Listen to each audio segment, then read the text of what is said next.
আসসালামু আলাইকুম। আমি উম্মে সিদ্দিকা মৌটুসী। আমি তানভীর আহমেদ পারভেজ। আমি ইডেন মহিলা কলেজ থেকে ইংরেজি বিভাগে আমার গ্র্যাজুয়েশন কমপ্লিট করি। গ্র্যাজুয়েশন কমপ্লিট করার পর থেকে আমার চিন্তা ছিল হায়ার স্টাডিজের জন্য ক্যানাডা যাওয়ার।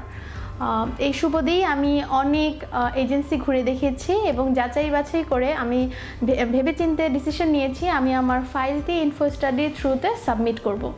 এখানে আসার পর সবার সাথে কথা বলে আমি আমার ডকুমেন্টসগুলি এখানে সাবমিট করি এবং এরপর থেকে ইউনিভার্সিটি অ্যাডমিশন থেকে শুরু করে ভিসা প্রসেসিংয়ের যাবতীয় কাজগুলি করতে ইনফো স্টাডি আমাকে অনেক সহায়তা করেছে। উইদিন শর্ট টাইম আমি আমার হাজব্যান্ড এবং বেবি সহ ভিসাটা পেয়েও যাই আলহামদুলিল্লাহ।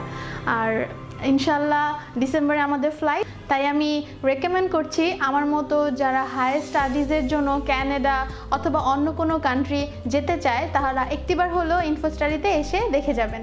আর ইনশাল্লাহ আমরা খুব শীঘ্রই ফ্লাই করছি, সবাই আমাদের জন্য দোয়া করবেন। Thank you.